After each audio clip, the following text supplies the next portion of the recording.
الحمد لله نحمده ونستعينه ونستغفره ونؤمن به ونتوكل عليه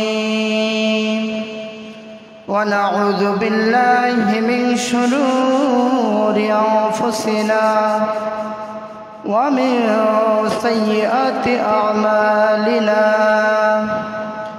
من يهدي الله فلا مضل له ومن يضلل فلا هادي له وأشهد أن لا إله إلا الله وحده لا شريك له وأشهد أن محمدا عبده ورسوله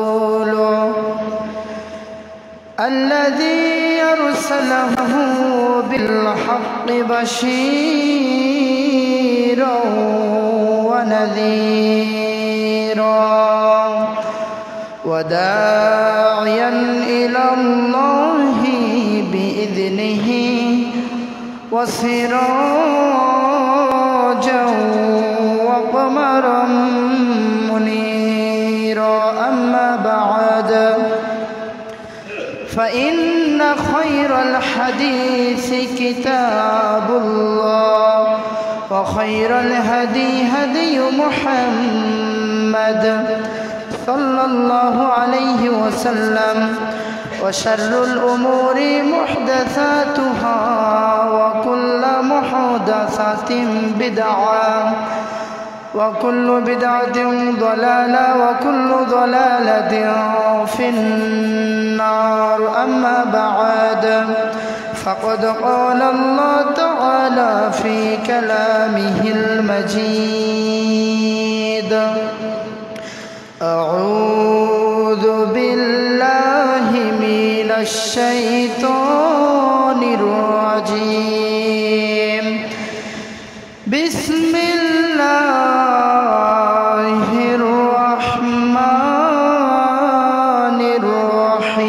الرحيم قاف والقرآن المجيد بل عجبوا أن جاءهم منذر منهم فقال الكافرون هذا شيء عجيب وقال الله تعالى في كلامه المجيد أعوذ بالله من الشيطان الرجيم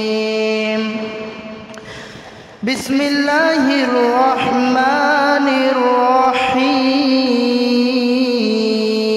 الرحيم أمن خلق السماوات والأرض وأنزل لكم من السماء ماء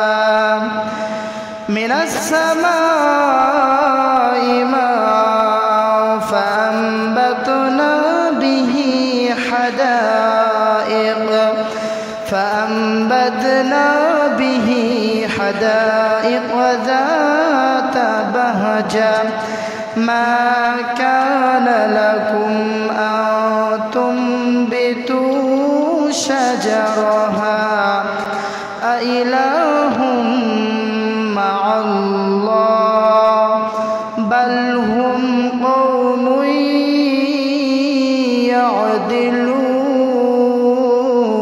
يعدلون وقال النبي صلى الله عليه وسلم يقول الله إني خلقت عبادي حنفاء فجاءتهم الشياطين فاجتالتهم عن دينهم وحرمت عليهم ما أحللت لهم رواه مسلم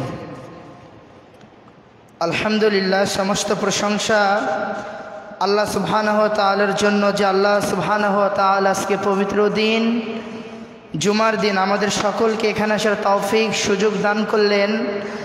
এজন্য সকলে শুকরিয়া আদায় করছি, সকলে জোরে সোরে বলছি আলহামদুলিল্লাহ। দরুদ ও সালাম, দরুদ ও তাসলিম বর্ষিত হোক আমাদের প্রিয় নবী সৈয়দুল মুরসালিন খাতামুন নবিয়্যিন, যে নবীর মাধ্যমে আজকে আমরা শান্তির ধর্ম, সুখের ধর্ম ইসলাম পেয়েছি। সেই রসুলের প্রতি দরুদ সকলে বলছি সাল্লাল্লাহু আলাইহি ওয়াসাল্লাম। প্রিয় উপস্থিতি, সম্মানিত মসজিদের মুসল্লিবৃন্দ, আজকে সংক্ষিপ্ত সময়ে পবিত্র জুমার আলোচ্য বিষয় হচ্ছে তাওহীদের গুরুত্ব এবং ফজিলত। আল্লাহ যদি আমাকে তৌফিক দেয় এই বিষয়ের ভিত্তিতে পবিত্র কোরআন এবং সহিহ সুন্নাহর আলোকে আপনাদের সামনে অতীব গুরুত্বপূর্ণ তথ্যবহল কিছু আলোচনা করার চেষ্টা করবে ইনশাআল্লাহ তাআলা। ওমা তৌফিকি ইল্লা বিল্লাহ। প্রিয় উপস্থিতি, তাওহীদ আর তাওহীদ শব্দটি পবিত্র কোরআন এবং সহিহ হাদিসে বহু পরিচিত একটি শব্দ, যার শাব্দিক অর্থ হচ্ছে একক, একাত্মবাদ, এক বা ওয়াহিদ বা একাকীকরণ। অর্থাৎ যেই জিনিসটাকে একটা জিনিসের উপর বুঝাই তার নাম হচ্ছে তাওহীদ বা একাত্মবাদ। তো কামুসুল মুহিতি গ্রন্থ রয়েছে, ওই গ্রন্থের এক জায়গায় তাওহীদের সংজ্ঞা সম্পর্কে বলা হয়েছে। তো সেখানে বলা হয়েছে আল ঈমানু বিল্লাহি ওয়াহদাহ। ওই গ্রন্থে বলা হয়েছে কামুসুল মুহিতে তাওহীদের সংজ্ঞা, তাওহীদ মানে হচ্ছে আল ঈমানু বিল্লাহি ওয়াহদাহ। আল ঈমানু মানে হচ্ছে বিশ্বাস স্থাপন করা, বিল্লাহি কার উপরে? আল্লাহ সুবহানাহু ওয়া তাআলার উপরে, ওয়াহদাহু এককভাবে, একাত্মবাদ হিসেবে শুধুমাত্র তারই উপরে বিশ্বাস স্থাপন করার নামই হচ্ছে তাওহীদ। প্রিয় উপস্থিতি, এই তাওহীদ এর গুরুত্ব এবং ফজিলত কতটুকু কোরআন এবং সহিহ হাদিসের আলোকে আমরা তা ইনশাআল্লাহ জানার চেষ্টা করব।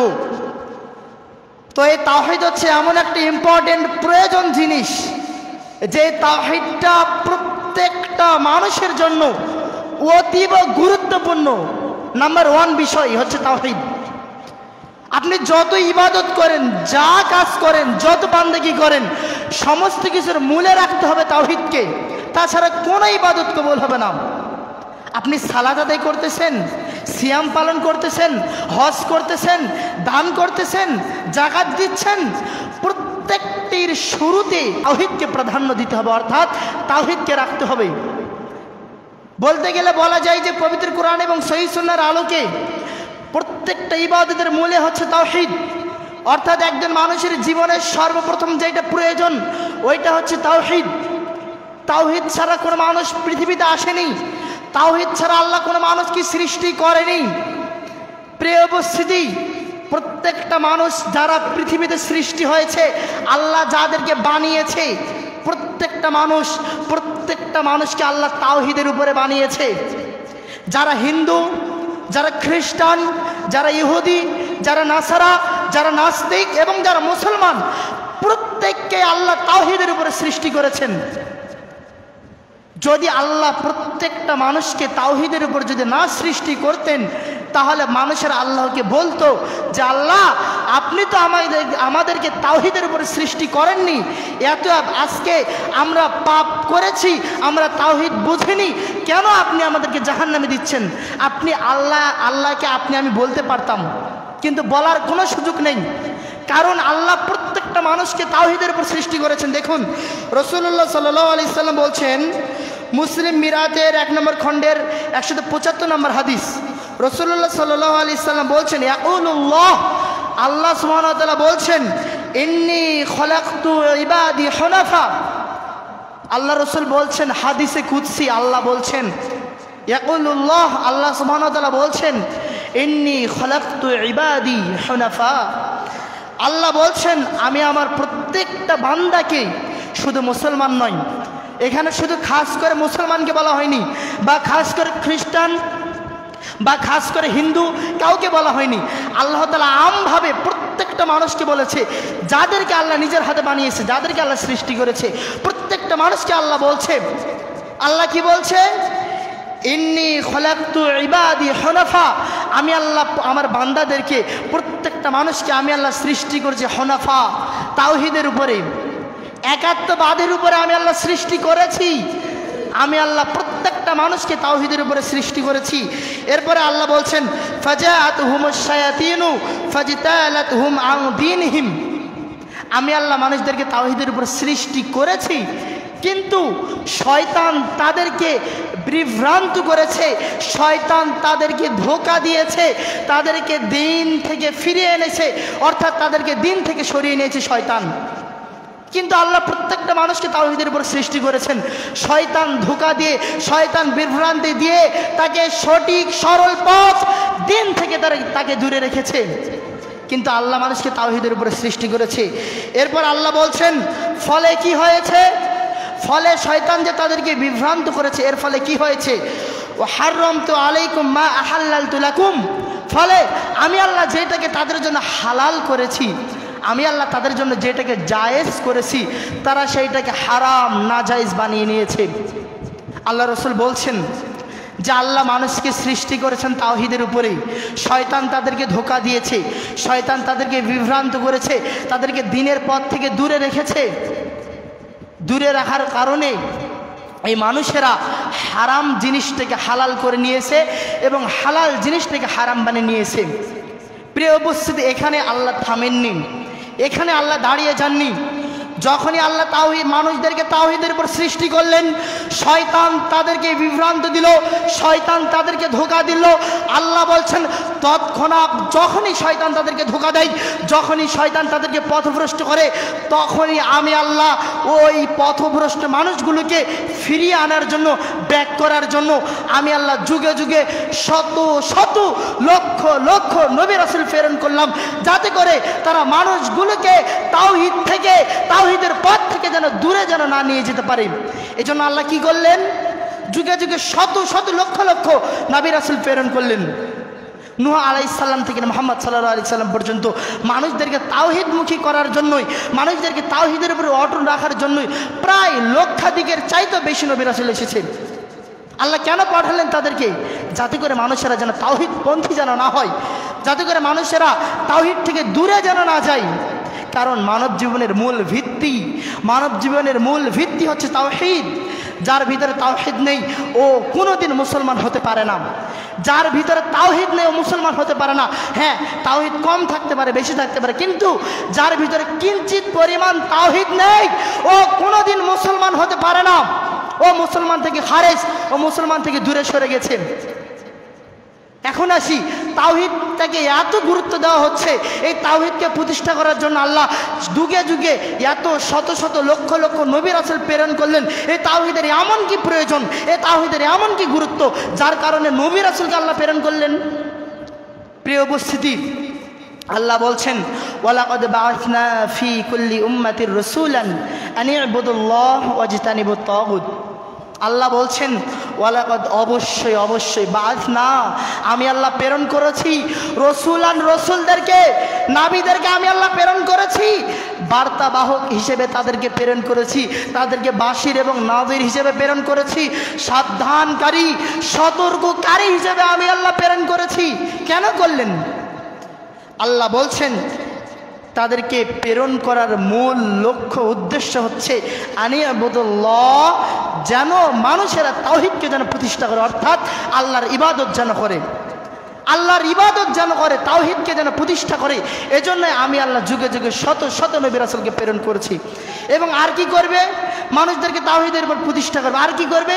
ওয়াজতানিবুত তাগুত, তাওহীদ পন্থী, তাওহীদের বিপরীত শিরক, খোদা দ্রোহী শক্তি, অর্থাৎ যত বাতিল ফেরকা রয়েছে, যত বাতিল বিধান রয়েছে, সমস্ত বাতিল, সমস্ত ফেরকা, সমস্ত বিধানকে বাদ দিয়ে এরা তাওহীদের উপর অটল থাকবে। যার কারণে কিন্তু নূহ আলাইহিস সালাম থেকে মুহাম্মদ সাল্লাল্লাহু আলাইহি সাল্লাম পর্যন্ত শত শত নবী রাসূলকে প্রেরণ করা হয়েছিল।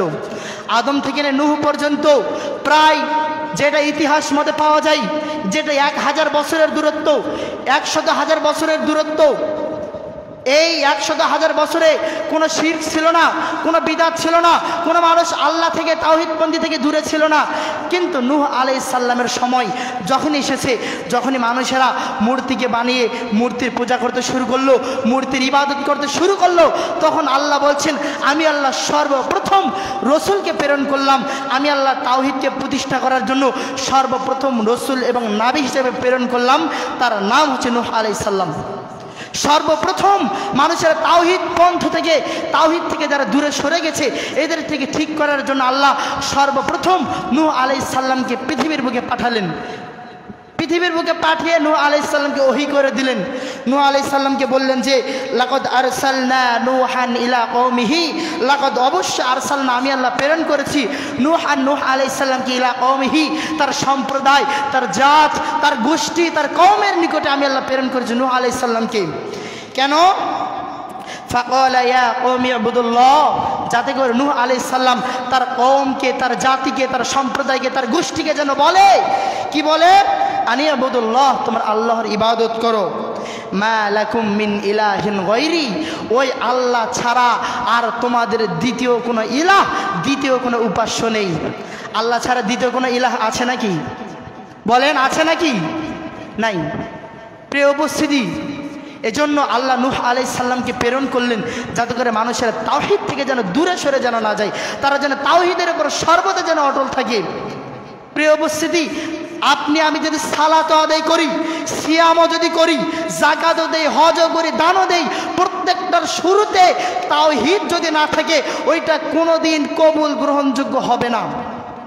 জীবনে একটা সিজদা দিয়েছেন, সিজদাটা যেন আল্লাহর জন্য হয়। 1 টাকা দান করেছেন, দানটা যেন ফি সাবিলিল্লাহ, আল্লাহর রাস্তায় হয়। সিয়াম পালন করেছেন একটা, ওই সিয়ামটা যেন আল্লাহর জন্য হয়। হজ পালন করেছেন, হজটা যেন আল্লাহর জন্য হয়। যাকাত দিয়েছেন, যাকাতটা যেন আল্লাহর জন্য হয়। প্রিয় উপস্থিতি, তাওহীদ মানে কি? তাওহীদ মানে হচ্ছে একাত্মবাদ। আপনি ইবাদত করছেন, ইবাদতটা যদি এক আল্লাহ ছাড়া, তাওহীদ ছাড়া, ইখলাস ছাড়া যদি না হয়, ওই ইবাদত কোনোদিন কি কবুল হবে? ওই ইবাদত কোনোদিন কবুল হবে? হবে না। প্রিয় উপস্থিত, যত ইবাদত করেন, ইবাদতের মধ্যে যদি তাওহীদ যদি না থাকে, ওই ইবাদত, ওই সালাত, ওই সিয়ামের কোনো ভ্যালু নেই। আপনি সারা জীবন ইবাদত করেছেন কিন্তু আল্লাহর জন্য করেননি, আপনি একক আল্লাহর জন্য করেননি, আপনার ইবাদত কবুল হবে না। সারা জীবন ভর দান করেছেন, সমস্ত সম্পদ শেষ দান করতে করতে, কিন্তু দানটা আল্লাহর জন্য হয়নি, তাওহীদ অনুযায়ী হয়নি, আপনার ওই দান কবুল হবে না। প্রিয় উপস্থিত, এই জন্য তাওহীদ মানে হচ্ছে একাত্মবাদ। জীবনের প্রত্যেকটা ক্ষেত্রে তাওহীদকে প্রাধান্য দিয়ে চলতে হবে। প্রত্যেকটা মানুষকে চলতে হবে তাওহীদকে প্রাধান্য দিয়ে। যতটুকু কাজ করছি, আমলটা যদি কমও হয় এবং আমলটার মধ্যে যদি তাওহীদ থাকে, রাসূলুল্লাহ সাল্লাল্লাহু আলাইহি সাল্লাম বলছেন আমল যদি কম হয়, আমলের মধ্যে যদি তাওহীদ থাকে, বুঝবেন আমল যদি কম হয় এবং আমলের মধ্যে যদি তাওহীদ থাকে, তাহলে ওই আমলটা, ওই কাজটা আল্লাহর নিকটে কবুল হবে। অর্থাৎ ওই তাওহীদের বিনিময়ে, ওই কর্মের বিনিময়ে আল্লাহ তাকে জান্নাত দিবে। প্রিয় উপস্থিতি, রাসূলুল্লাহ সাল্লাল্লাহু আলাইহি সাল্লাম বলছেন, বান্দা যদি আসমান থেকে জমিন পর্যন্ত পাপ করে, বান্দা যদি আসমান থেকে জমিন এর মাঝে যতটুকু ফাঁকা জায়গা রয়েছে, পাপ করতে করতে, গুনাহ করতে করতে ভর্তি করে দিয়েছে। এই আসমান থেকে জমিন এই জায়গাটা গুনাহ করতে করতে ভর্তি করে দিয়েছে। কিন্তু এমত অবস্থায় যদি আল্লাহর সামনে দাঁড়াই, আল্লাহর সামনে যদি দণ্ডায়মান হয়, কিভাবে দণ্ডায়মান হবে? ওই পাপটার মধ্যে কোনো প্রকার শিরক, কোনো প্রকার রিয়া, কোনো প্রকার লৌকিকতা, কোনো প্রকার অংশীদারিত্ব যদি না থাকে, এক কথায় ওই আসমান থেকে জমিন পর্যন্ত পাপ করেছেন, ওই পাপের মধ্যে একটাও যদি শিরক যদি না থাকে, আল্লাহ রাসূল বলছেন আল্লাহ আপনার কাছে আসমান থেকে জমিন পর্যন্ত ক্ষমা নিয়ে আপনার কাছে উপস্থিত হবেন। সুবহানাল্লাহ। প্রিয় উপস্থিতি, শুধুমাত্র তাওহীদকে প্রাধান্য দেন। যা গুনাহ করবেন, যত পাপ করবেন, শুধু তাওহীদকে প্রাধান্য দিবেন, শিরক করবেন না। কোনোদিন তাওহীদের বিপরীত শিরকের মধ্যে যাবেন না। প্রিয় উপস্থিতি, আজকের বর্তমান সময়, বর্তমান সমাজ তাওহীদ পরিপন্থী একটি সমাজ গঠন হচ্ছে। আজকে বর্তমান সময়টা, পুরা সময়টা একটা তাওহীদ পরিপন্থী একটা সমাজ গঠন হচ্ছে। বাচ্চাদেরকে বলেন, ছোট ছোট ছেলে মেয়েদেরকে কি শিক্ষা দেওয়া হচ্ছে? তাদের সর্বপ্রথম দিতে হবে দ্বীনের জ্ঞান, তাদেরকে শিক্ষা দিতে হবে আল্লাহ একজন, তাদেরকে শিক্ষা দিতে হবে দিন তোমার ইসলাম, তাদেরকে তা শিক্ষা দেওয়া হচ্ছে না, শিক্ষা দেওয়া হচ্ছে আগডুম বাগডুম ঘোরাডুম সাজে। এই বলে আজকের সমাজে তাওহীদকে নষ্ট করে দিয়ে আজকের সমাজে শিরক ঢুকে আজকের সমাজটা এরা নষ্ট করতেছে। আজকে ছোট ছোট শিশুরা আজকে এরাই দিন প্রচার করবে, আজকে এরাই দিনের মণিমুক্ত হবে, কিন্তু তারা কি হচ্ছে, তারা দিন থেকে সরে তারা আরো শিরককে প্রতিষ্ঠা করতেছে সমাজের মাঝে, তারা আরো শিরক বিদআতকে প্রতিষ্ঠা করতেছে, তারা তাওহীদকে ছেড়ে দিচ্ছে। প্রিয় উপস্থিতি, জীবনে যত কর্ম করেন, জীবনে যত কাজ করেন, ওই কর্ম ওই কাজের মধ্যে যদি তাওহীদ যদি না থাকে ওই কাজ কোনোদিন কবুল হবে না।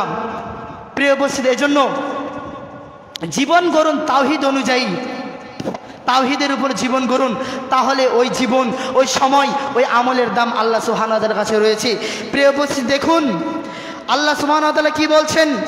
আল্লাহ সুবহানাহু ওয়া তাআলা বলছেন আম্মান খালাকাস সামাওয়াতি ওয়াল আরদ, আল্লাহ বলছেন আসমান এবং জমিন কে বানিয়েছে, আসমান এবং জমিন সৃষ্টি করেছে কে, আসমান এবং জমিনকে তৈরি করেছে কে।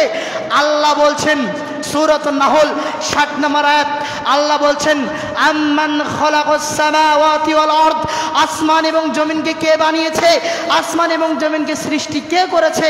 ওয়া আনজালা লাকুম মিনাস সামাই মা, আসমান থেকে পানি বর্ষণ করেন কে, আসমান থেকে বৃষ্টি বর্ষণ করেন কে। তোমরা ওই পানির দ্বারা কি করো, ফাআমবাতনা বিহি হাদাইক যাতা বাহজা, তোমরা ওই বৃষ্টি দ্বারা, তোমরা ওই পানি দ্বারা সুন্দর সুন্দর বাগান, সুন্দর সুন্দর ফসল উৎপাদন করো, সুন্দর সুন্দর বাগান, সুন্দর সুন্দর ফসল তোমরা তৈরি করো। ওই আসমান থেকে বৃষ্টি দেয় আল্লাহ, ওই আসমান সৃষ্টি করেছে আল্লাহ, ওই জমিন সৃষ্টি করেছে আল্লাহ। ওই আল্লাহর দেওয়া পানি থেকে তোমরা নিজেরা রুজি ভক্ষণ করো, ওই আল্লাহর দেওয়া পানি থেকে তোমরা জমিনে বাগান বানাও, ওই আল্লাহর দেওয়া পানি থেকে তোমরা জমিনের মধ্যে সুন্দর সুন্দর ফসল, খাবার, রুজি উৎপাদন করো। এরপর আল্লাহ সুবহানাহু ওয়া তাআলা বলছেন, আল্লাহ সুবহানাহু ওয়া তাআলা বলছেন ওয়া ইন তামতাগু শাজারহা, এবং আমি আল্লাহ তোমাদেরকে চ্যালেঞ্জ দিয়ে দিলাম, আমি আল্লাহ তোমাদেরকে চ্যালেঞ্জ দিয়ে দিলাম। প্রিয় উপস্থিতি, ভালো করে বুঝবেন, আল্লাহ প্রথমে বলল আসমানকে সৃষ্টি করেছে, জমিনকে সৃষ্টি করেছে, আসমান থেকে পানিকে বর্ষণ করে, ওই পানির দ্বারা তোমরা যে ফসল উৎপাদন করো এইটা কে দেয়, আল্লাহ প্রথমে প্রশ্ন করলেন। এরপরে আল্লাহ কি বলছেন, আল্লাহ বলছেন মা কানা লাকুম ওয়া ইন তামতাগু শাজারহা, এবং আল্লাহ চ্যালেঞ্জ ছুড়ে দিচ্ছেন, আল্লাহ চ্যালেঞ্জ দিয়ে বলতেছেন দেখি তোমরা কে পারো। পৃথিবীতে যত বিজ্ঞানী রয়েছে, পৃথিবীতে যত বুদ্ধিজীবী রয়েছে, পৃথিবীতে যত মেধার অধিকারী রয়েছে, অর্থাৎ পৃথিবীতে যত মানুষ রয়েছে, তোমরা চেষ্টা করো দেখি, তোমরা সবাই বুদ্ধি খাটাও, তোমরা তোমাদের মেধা খাটাও, চেষ্টা করো দেখি একটা গাছ অথবা একটা বীজকে তৈরি করতে পারো কি না। আল্লাহ চ্যালেঞ্জ দিচ্ছেন যে তোমরা এত বিজ্ঞানী রয়েছো, এত মানুষ রয়েছো, এত বুদ্ধিজীবী রয়েছো, দেখি চেষ্টা করো তো একটা গাছকে বানাতে পারো কিনা, একটা ফসলকে উৎপাদন করতে পারো কিনা। আচ্ছা, পৃথিবীতে যত বিজ্ঞানী রয়েছে, যত বুদ্ধিজীবী রয়েছে, যত মানুষ রয়েছে, যদি চেষ্টা করে মাটি থেকে একটা বীজ লাগিয়ে ওই বীজ থেকে গাছ বের করতে পারবে? আল্লাহ যদি না চাই পারবে? কোনো দিন কিয়ামত পর্যন্ত যদি চেষ্টা করে পারবে? পারবে না।